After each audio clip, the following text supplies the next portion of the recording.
하나님 앞에 4월 12일 부활절 예배를 드리겠습니다. 사도신경으로 우리 신앙을 고백합니다. 나는 전능하신 아버지 하나님 천지의 창조주를 믿습니다. 나는 그의 유일하신 아들 우리 주 예수 그리스도를 믿습니다. 그는 성령으로 잉태되어 통정녀 마리아에게서 나시고 본디오 빌라도에게 고난을 받아 십자가에 못 박혀 죽으시고 장사된 지 사흘 만에 죽은 자 가운데서 다시 살아나셨으며 하늘에 오르시어 전능하신 아버지 하나님 우편에 앉아 계시다가 거기로부터 살아있는 자와 죽은 자를 심판하러 오십니다. 나는 성령을 믿으며 거룩한 공교회와 성도의 교제와 죄를 용서받는 것과 몸의 부활과 영생을 믿습니다. 아멘. 찬송가 160장입니다. 찬송가 160장입니다.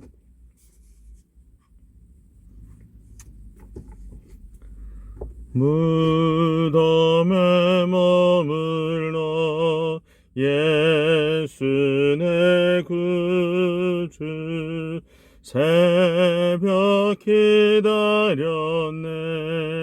예수 내 주 원수를 다 이기고 무덤에서 살아나셨네 어둠을 이기시고 나와서 성도와 함께 길이 다스리시네 사셨네 예수 다시 사셨네 헛되이 지키네 예수 내 구주 헛되이 봉하네 예수 내 주 원수를 다 이기고 무덤에서 살아나셨네 어둠을 이기시고 나와서 성도와 함께 길이 다스리시네 사셨네 예수 다시 사셨네 거기 못 가두네 예수 내 구주 우리를 살리네 예수 내 주 원수를 다 이기고 무덤에서 살아나셨네 어둠을 이기시고 나와서 성도와 함께 길이 다스리시네 사셨네 예수 다시 사셨네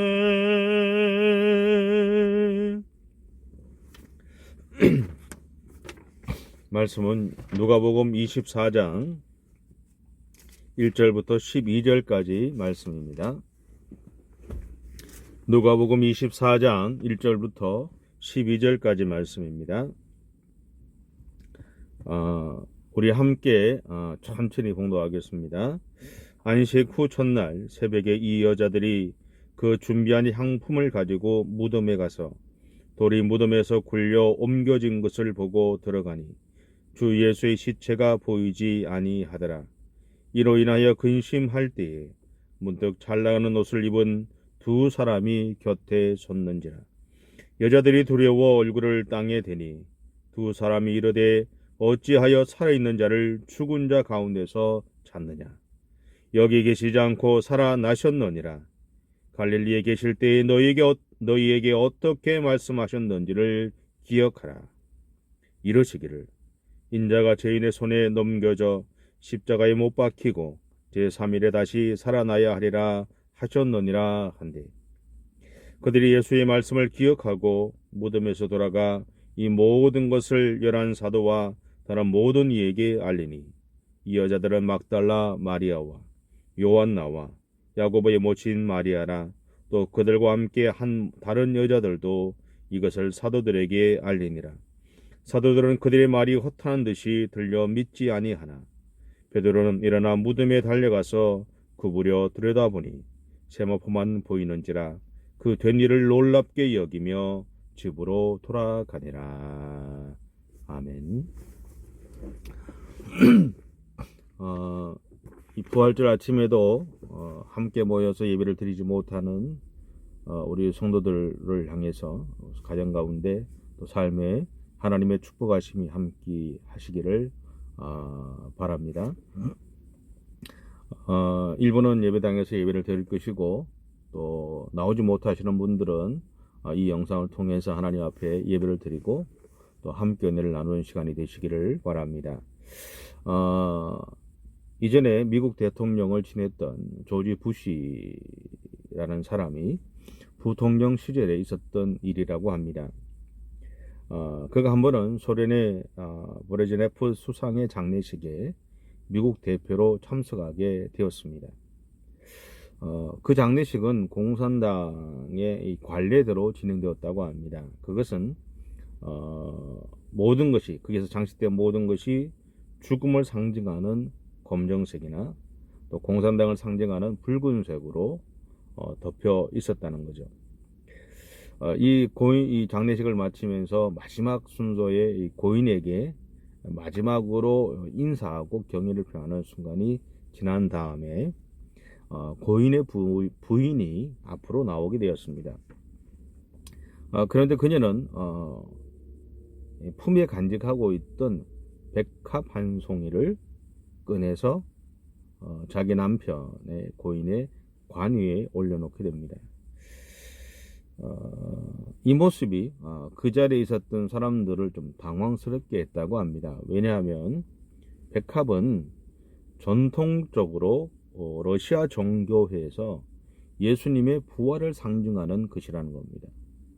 다시 말하면 백합을 관 위에 올려놨다는 것은 당신의 남편이 하나님의 부르심을 받아갔지만 다시 부활할 것이라는 그 믿음이 그 안에 포함되어 있다라는 거죠.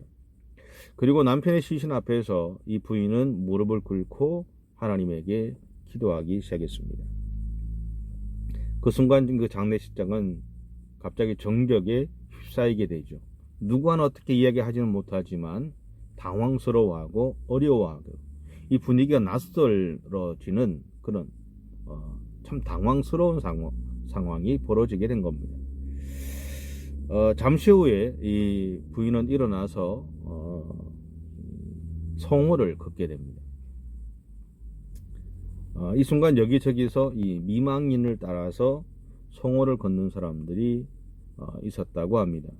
물론 그 중에는 대부분들이 아마 그 장례식을 참석하기 위해서 왔던 외부의 다른 나라의 손님들일 가능성도 있고요. 또 어쩌면 하나님의 그러니까 예수의 복음 믿음을 가지고 있었던 사람들이었지만 소련의 공산 치하 안에서 그것을 드러내지 못했던 일부의 사람도 있었지 않을까 생각해 봅니다.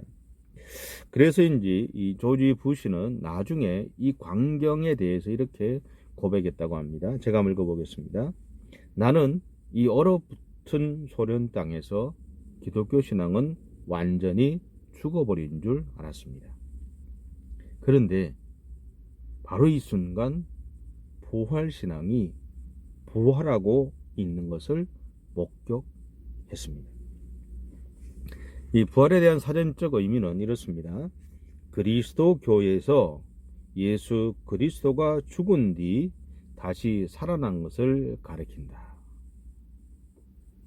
그런데 이 사전적인 의미는 우리가 이해하고 있는 이 부활의 의미를 완벽하게 설명하고 있다고 할 수는 없죠. 그래서 여기에다가 기독교적인 부활의 의미를 첨가해서 이 부활이라는 말을 의미하면서 부활이라는 말이 의미하는 것이 무엇인가를 정의한다면 이렇습니다. 부활은 예수 그리스도가 우리를 위해 대속의 죽음을 당하신 이후에 3일 만에 다시 살아나심으로 우리에게 구원의 길을 여신 것이다. 그리고 그렇게 예수님의 부활은 우리를 구원하신 하나님의 계획을, 구원하시고자 하시는 하나님의 계획을 완성하셨던 겁니다. 여러분, 우리는 부활신앙을 가진 사람들입니다. 그래서 오늘 본문은 부활신앙을 가진 우리와 같은 사람들에게 몇 가지를 부탁하고 있습니다. 첫째는 예수님의 부활 사건을 믿으라는 겁니다. 한 소년이 숲속을 지나가다가 환희에 찬 얼굴로 한 나무 그루를 정성스럽게 만지고 있는 신사를 만나게 됐습니다. 이 신사의 모습은 그 나무가 너무너무 사랑스러워 하는 모습이었던 겁니다. 그러니까 소년의 입장에서 보면 참 신기한 광경이었던 거죠. 그래서 소년은 그에게 이렇게 묻습니다. 이 나무에 무슨 특별한 점이 있습니까? 신사는 이렇게 대답합니다. 이 나무는 노래하는 나무다. 그리고 신사와 헤어진 다음에 이 소년은 그날부터 날마다 그 나무 아래로 가서 그 나무가 노래하기를 기다렸다고 합니다. 어떻게 노래하는지. 그 신사가 느꼈던 노래하는 나무로 느꼈던 이 나무가 노래했던 것이 뭔지를 알고 싶었던 거죠. 근데 아무리 기다려도 나무가 노래를 하지 않더라는 겁니다. 근데 얼마 후에 소년이 나무를 찾아가서 보니까 예전에 그 신사가 톱으로 그 나무를 자르고 있는 겁니다. 소년은 깜짝 놀랐습니다. 그래서 그 노래하는 나무를 죽이지 말라고 요청하게 되죠. 그때 신사가 이렇게 말합니다. 이렇게 해야만 나무가 노래할 수 있단다. 이해할 수 없었습니다. 너무너무 소년은 슬펐고요. 이해할 수 없는 상황이 당황스러웠던 거죠. 그리고 다시 얼마 후에 나무를 베어 떠났던 이 신사가 그 소년을 찾아오게 됩니다. 그런데 그의 손에는 작은 바이올린 하나가 들려져 있었다고 합니다. 신사는 소년에게 이렇게 말했습니다. 이 바이올린이 그 노래하는 나무라. 이제 내가 너희에게 세상에서 가장 아름다운 노래를 들려주겠다. 그때 이 신사가 들려줬던 이 바이올린을 통해 나오는 음악은 소년이 세상에서 들었던 가장 아름다운 노래였다고 합니다. 처음에 예수님의 죽음을 맞이했을 때 제자들은 아마도 이 소년처럼 반응했을 겁니다. 예수님, 우리를 떠난다는 말씀을 하지 마십시오. 죽으시겠다고 말하지 마십시오. 제자들에게는 예수님이 죽어야 한다는 그 이야기는 청천벽력과 같은 사건이었습니다. 예수님만을 바라보고 자기의 모든 생업을 내어 던지고 3년 동안 예수님을 따라다녔는데 그 예수님이 지금 죽겠다고 하는 그 사건은 제자들의 입장에서는 받아들일 수 없는 너무나 충격적인 사건이었던 겁니다. 받아들일 수 없었습니다.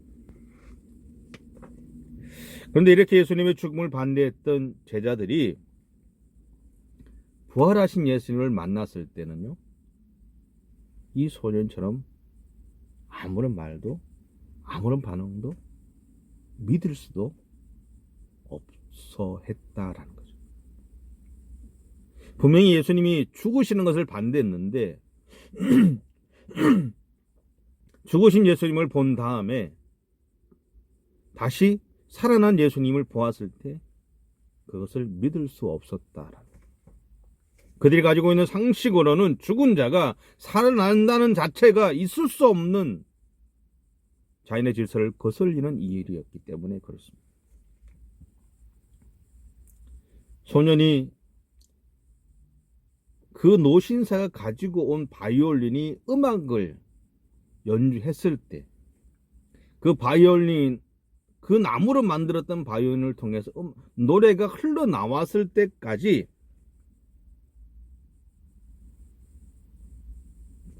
아무것도 받아들일 수 없었던 것처럼 제자들도요, 예수님의 못 박히신 손과 발과 옆구리에 자신들의 손을 넣고 예수님이 자신들처럼 드시고 말씀하신 것을 듣고 보았을 때에 그들은 반응할 수 있었다.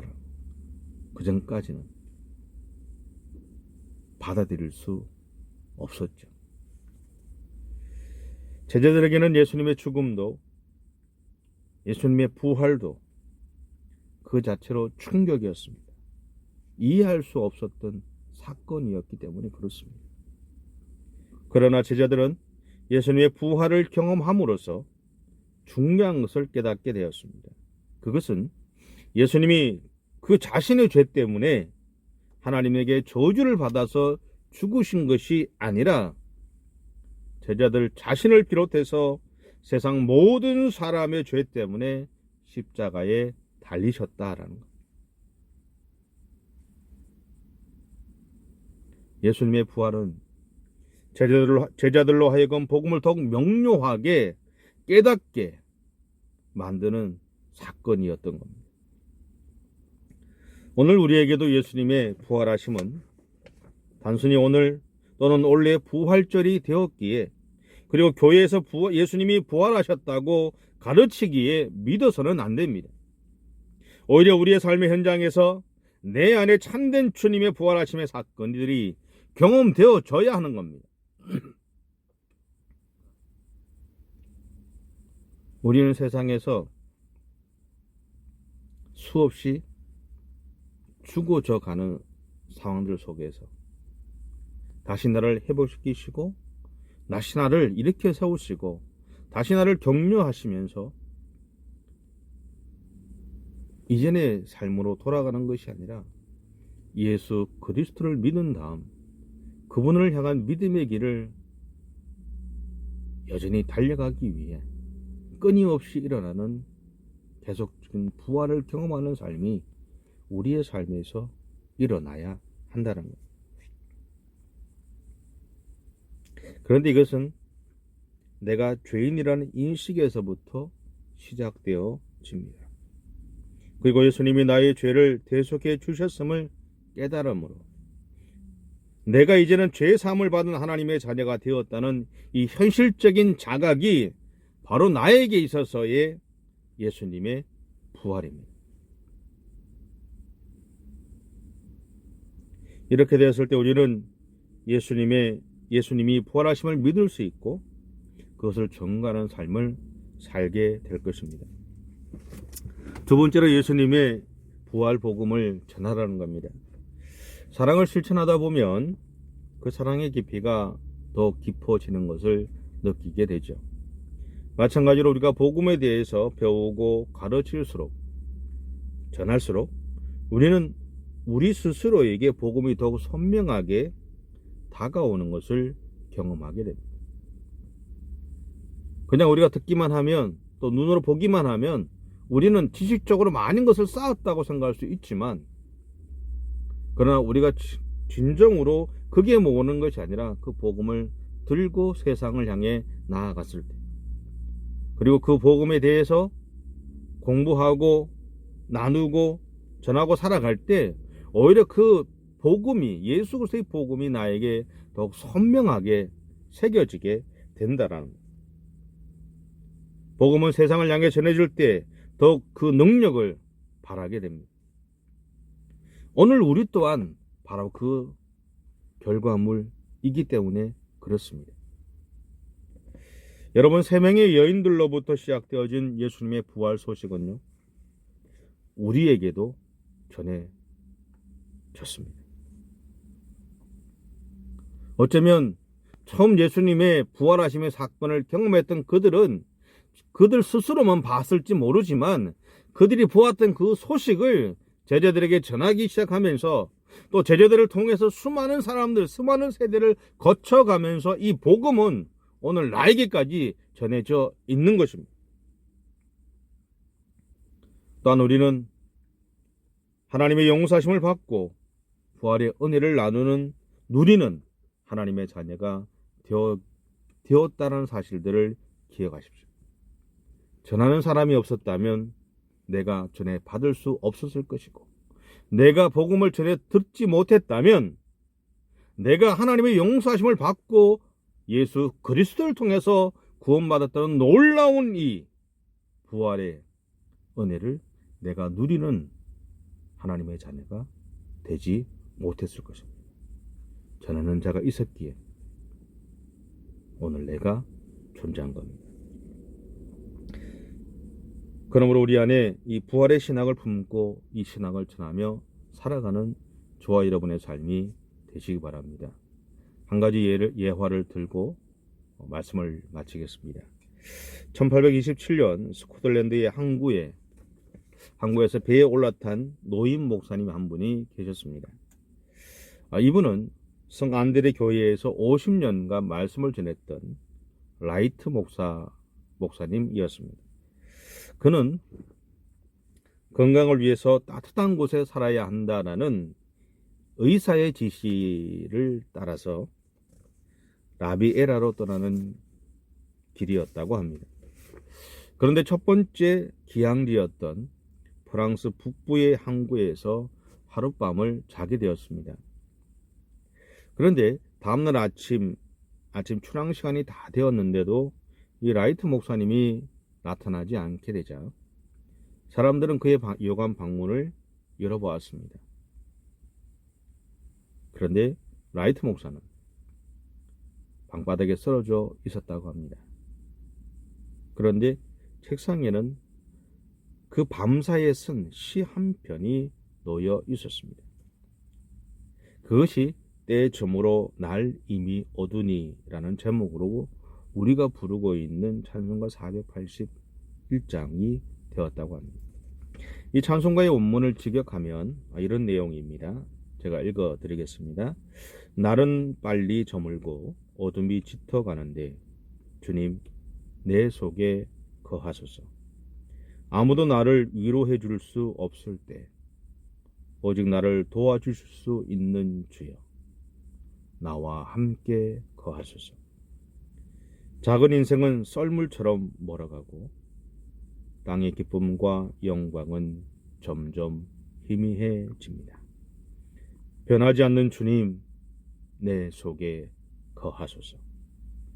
주님의 축복이 내 곁에 있으면 병도 힘을 못 쓰며 눈물도 쓰지 않습니다. 주님이 나와 함께 계시면 죽음도 무덤도 승리의 계가가 되리이다. 내 눈을 감기 전에 십자가를 보게 하소서. 하늘의 새벽이 밝아올 때 허망한 땅의 그늘은 사라질 것이오니 사나 죽으나 주님 내 속에 거하소서. 저와 여러분이 이 부활의 신앙을 가지고 이 라이트 목사님처럼 우리의 모든 삶을 통해서 하나님을 높이고 자랑하는 믿음의 길을 달려가시기 바랍니다. 기도하겠습니다. 사랑의 주님 감사합니다. 예수 그리스도가 나를 살리기 위해서 이 땅에 오셨고 죽으시고 다시 살아나심으로 나를 향한 하나님의 구원의 역사를 이루셨기에 이제 나에게 예수 그리스도를 믿음으로 하나님의 나의 모든 죄를 용서하시고 나를 하나님의 자녀의 자리로 회복시켜 주시는 이 구원의 은혜를 우리가 받아 누리게 되었음을 고백합니다. 주님, 이 부활의 은혜와 감격을 우리의 모든 생일을 통해서 잊어버리지 않게 하시고, 아니 우리의 매일매일의 삶들 속에서 이 부활의 은혜를 나누고 경험하고 베풀며 살아갈 수 있는 종들을 우리 가운데 허락해 주옵소서. 그래서 하나님, 부족하지만 우리들의 삶을 통해서 참으로 살아계신 하나님을 마음껏 자랑하고 하나님 앞에 합당한 영광을 돌리는 삶을 살아가는 우리 모든 성도들의 성회가 되어줄 수 있도록 하나님이 인도해 주옵소서. 주님, 특별히 하나님 부활주일을 맞이해서 하나님 앞에 하나님 부활 헌금을 드린 이들도 있습니다. 또 하나님 12의 1조를 하나님 드린 이들도 있고, 감사헌금을 드린 이들도 있을 것이고, 주일헌금을 드린 이들도 있을 것이고, 이 모양 저 모양으로 하나님 앞에 예물을 드린 모든 성도들 개인들을 하나님 기억해 주시고, 주님, 일평생 동안 하나님의 은혜 가운데 살아가게 하시고, 하나님의 기름 부으시며 은혜가 저들의 가정과 세계 가운데 넘칠 수 있도록 하나님 역사해 주옵소서. 무엇보다 하나님, 주님께서 저들 한 사람 한 사람들을 하나님의 축복의 통로로 사용하셔서 우리 모든 성도들을 통해서 그들이 만나는 수많은 사람들 가운데 하나님의 놀란 은혜가 흘러 넘치는 아름다운 역사들이 일어날 수 있도록 하나님 함께 해 주시옵소서. 지금 우리 주 예수 그리스도의 무한하신 은혜와 하나님 아버지의 극진하신 사랑하심과 성령님의 감동감화 위로에 통하시는 은혜가 이 부활의 은혜와 감격을 기억하고 내 삶의 매일매일의 순간순간마다 이 부활의 은혜를 경험하며 살아가기로 작정하는, 그리고 그 삶을 통해서 마음껏 하나님의 영광을 드러내는 삶을 살아가기로 결단하는 우리 모든 성도들과 가정과 생업 가운데 지금부터 영원까지 함께 하시기를 간절히 축원하옵나이다. 아멘. 우리 옆에 분하고 인사하겠습니다. 예수님이 부활하셨습니다. 부활의 기쁨이 당신과 함께 하시기를 축복합니다. 한 주간도 승리하십시오.